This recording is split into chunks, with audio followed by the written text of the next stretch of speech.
Hello students, कैसे हैं आप लोग। आई होप आप लोगों की पढ़ाई बहुत अच्छी चल रही होगी। देखिए, आज हम लोगों का जो टॉपिक है वो है समास। तो चलिए आइए शुरू करते हैं। देखिए, समास का जो शाब्दिक अर्थ है वो होता है संक्षिप्ति। संक्षिप्ति यानी किसी भी चीज को छोटे में लिखना। जैसे देखिए, दूसरे शब्दों में कहे तो समास जो है वो संक्षेप करने की प्रक्रिया है, जैसा मैंने अभी अब आपको बताया।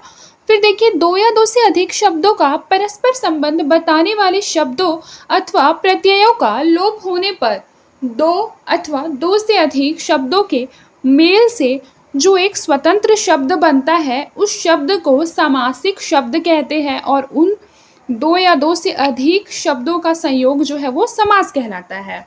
उदाहरण के लिए ज्ञान सागर अर्थात ज्ञान का सागर। इस उदाहरण में ज्ञान और सागर दो शब्दों का परस्पर संबंध बताने वाले संबंध कारक जो कि है का प्रत्यय का लोप होने से ज्ञान सागर जो है एक स्वतंत्र शब्द बना है, जिसका क्या अर्थ होता है ज्ञान का सागर, और का जो है ये इसके अंदर ही छुपा हुआ है। देखिए, समास के भेद, तो समास के कितने भेद होते हैं। समास के 6 भेद हैं। अवयवी भाव समास, तत्पुरुष समास, कर्मधारय समास, द्विगु समास, द्वंद्व समास और बहुब्रीहि समास। देखिए, अव्ययी भाव समास क्या होता है, तो जिस समास में प्रथम पद प्रधान हो, वह क्रिया विशेषण अवयव हो, उसे अव्ययी भाव समास कहते हैं। यानी कि इसमें जो पहला पद होता है वह क्या होना चाहिए, मेन होना चाहिए, प्रधान होना चाहिए, ठीक है। और सेकंड वाला जो होना चाहिए वो क्या होना चाहिए, क्रिया विशेषण अवयव हो। जैसे कि देखिए, प्रतिवर्ष, प्रतिवर्ष का मतलब क्या होता है, वर्ष वर्ष। प्रतिदिन, प्रतिदिन का मतलब होता है दिन दिन। यथाशक्ति यानी कि शक्ति के अनुसार। ये देखिए, तत्पुरुष जो है वो अव्यवी का उल्टा रहता है। जैसे देखिए, इस समास में पूर्व पद गौड़ रहता है और उत्तर पद यानी जो बाद वाला जो पद होता है वह क्या होता है, मेन रहता है, प्रधान रहता है, उसे बोलते हैं तत्पुरुष समास। कारक चिन्हों के अनुसार इसके 6 भेद होते हैं। पहला हो जाएगा द्वितीय तत्पुरुष समास। इसमें कर्म तत्पुरुष को का प्रयोग होता है। इसमें कर्म कारक की विभक्ति को का लोप हो जाता है। जैसे देखिए, यहाँ पर है सुख प्राप्त, यानी सुख को प्राप्त करने वाला, तो यहाँ पर को का लोप हो गया तो बना सुख प्राप्त। जैसे माखन चोर, माखन को चुराने वाला, को का यहाँ पर लोप हो गया। ये है द्वितीय तत्पुरुष समास। अब देखिए, तृतीय तत्पुरुष समास, इसमें करण तत्पुरुष होता है से, और इसमें से का क्या हो जाता है, से या के द्वारा का लोप हो जाता है, इसे बोलते हैं तृतीय तत्पुरुष समास। जैसे देखिए, नेत्रहीन यानी नेत्र से हीन। फिर ईश्वर दत्त, ईश्वर द्वारा दत्त, तो द्वारा और से का यहाँ पर लोप हो गया है। देखिए, आपकी हिंदी भाषा की एक बार मैंने क्लास ली थी, CGPCS हिंदी भाषा करके एक प्लेलिस्ट में वीडियोस होंगे, उसमें लगभग 70 वीडियो होंगे, ठीक है। वो सारे वीडियो अगर आप देख लेंगे तो वो आपके लिए बहुत हेल्पफुल है। मैंने उसमें ये सारी चीज़ें जो है काफ़ी डिटेल में पढ़ाई है। अभी तो ये हमारा जो है रिविज़न सेशन चल रहा है, ठीक है। तो ये वाला अगर आप वीडियो देख लेते हैं तो बिलीव मी, आपका ग्रामर बहुत ज़्यादा स्ट्रांग हो जाएगा एग्ज़ाम के पर्पज़ से। फिर चाहे आप कोई भी एग्ज़ाम दें जिसमें हिंदी आता है, मतलब आपका उसमें सारा क्वेश्चन बनेगा। आइए देखिए, लिखा है चतुर्थी तत्पुरुष समास। इसमें संप्रदान तत्पुरुष के लिए का लोपन हो जाता है। जैसे देखिए, शिवार्पण, शिवार्पण यानी शिव के लिए अर्पण, तो के लिए का यहाँ पर लोप हो गया। फिर है रसोई घर, रसोई के लिए घर, तो के लिए का यहाँ पर लोप हो गया। फिर है स्वागत गान यानी स्वागत के लिए गान, यहाँ पर क्या हो गया, लोप हो गया। देखिए, अगला है पंचमी तत्पुरुष समास। यहाँ अपादान तत्पुरुष से का लोप हो जाता है। से अलगाव का जहाँ मतलब भाव होता है, वहां पर क्या होता है, अपादान तत्पुरुष से का प्रयोग होता है, ठीक है। ये अलगाव का भावना है। तो यहाँ पर क्या होता है, पंचमी तत्पुरुष समास अगर से का लोपन हो जाता है तो। जैसे देखिए, देश निर्वासित यानी देश से निकाला गया, तो ये से का क्या होगा, लोप हो जाएगा, तो बनेगा देश निर्वासित। जन्मांध यानी जन्म से अंधा, तो से का यहाँ पर लोप हो जाएगा, इसे बोलेंगे पंचमी तत्पुरुष समास। फिर देखिए, अगला है षष्ठी तत्पुरुष समास। इसमें संबंध तत्पुरुष का, की, के का यूज होता है, और इसमें संबंध कारक की विभक्ति का, के व की क्या हो जाती है, लुप्त हो जाती है। उदाहरण के लिए देखिए, राजपुत्र यानी राजा का पुत्र। फिर गंगा जल यानी गंगा का जल, तो यहाँ का क्या हो गया है, लोपन हो गया है। अन्नदाता, अन्न का दाता, का लोपन हो गया है यहाँ पर भी। फिर देखिए सप्तमी तत्पुरुष समास, इसमें अधिकरण तत्पुरुष में पर इत्यादि का क्या होता है, लोपन हो जाता है। जैसे देखिए इसमें अधिकरण कारक की विभक्ति में पर लुप्त हो जाती है। जैसे देखिए पुरुष सिंह, यानी पुरुषों में सिंह, तो में का लोपन हो गया। देखिए ये पेज जो है वो काफ़ी ब्लर दिखाई दे रहा है, I can understand, but please थोड़ा सा मैनेज कर लीजिए। अभी जो हमने एक प्लान शुरू किया है कि हमारा जैसे 1K सब्सक्राइबर कंप्लीट हो जाता है तो उसके बाद हम स्लाइड में पढ़ाने की कोशिश करेंगे। तो आप लोगों की सपोर्ट से ही ये चीज़ संभव है, तो कोशिश कीजिए कि ज़्यादा से ज़्यादा लोगों को आप ये सारी वीडियो शेयर करें, जिससे कि 1K सब्सक्राइबर में हेल्प मिले। बाकी मैं आप लोगों के लिए बहुत ग्रेटफुल भी हूँ कि आप लोगों ने इतना सपोर्ट किया कि हम लोग 600 सब्सक्राइबर पार कर पाए हैं। अब देखिए आगे बढ़ते हैं।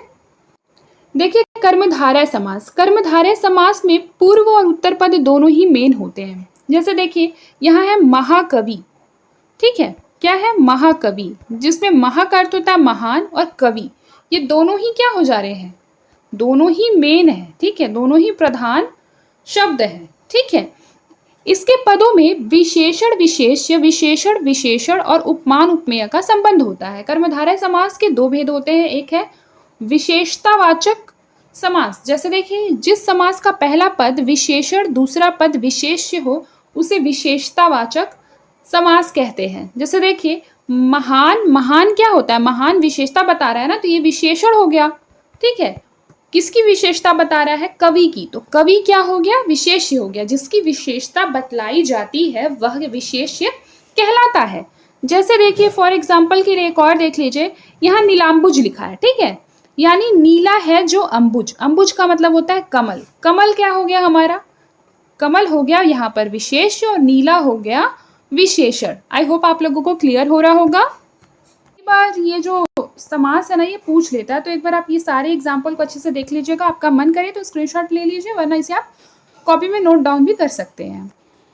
अब देखिए उपमान वाचक, जब इस समास में एक शब्द उपमान और दूसरा उपमेय होता है तब भी कर्मधारय समास होता है। इसमें विग्रह में सदृश, सदृश का अर्थ होता है के समान, का प्रयोग करना पड़ता है। उदाहरण के लिए देखिए चंद्रमुख यानी चंद्रमा के सदृश मुख, चरण कमल यानी कमल के सदृश चरण, फिर है लता देह, लता के सदृश देह, फिर है मृग नयन, मृग नयन यानी मृग के समान नयन, फिर है लौह पुरुष, लौह पुरुष यानी लोहे के सदृश पुरुष, फिर है मृग लोचन, मृग लोचन का अर्थ हो जाता है मृग के सदृश लोचन। तो यहाँ पर बेसिकली पहला क्या है, पहला शब्द जो है मृग, ये क्या है, उपमान है, उपमेय कौन है, लोचन है, ठीक है। तो यहाँ पर क्या हो रहा है, कर्मधारय समास हो रहा है, क्योंकि यहाँ पर उपमान वाचक कर्मधारय समास है। क्यों, क्योंकि यहाँ पर उपमा दी जा रही है ना कि मृग के सदृश लोचन, यानी कि हिरण के समान आंखें, तो यहाँ पर बोल रहा है हिरण के समान, तो हिरण उपमान हो जाएगा, ठीक है, जिससे तुलना हो रही है वो उपमेय हो जाएगा, ठीक है। तो एक शब्द उपमान है और दूसरा उपमेय है।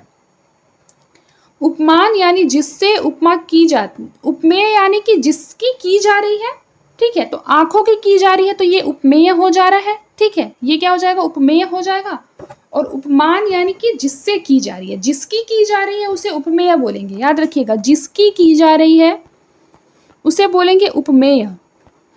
जिससे की जा रही है, मृग से, किसे किया जा रहा है, मृग से किया जा रहा है, तो मृग उपमान हो जाएगा और ये हो जाएगा लोचन, ठीक है। आई होप आप लोगों को क्लियर हो रहा होगा।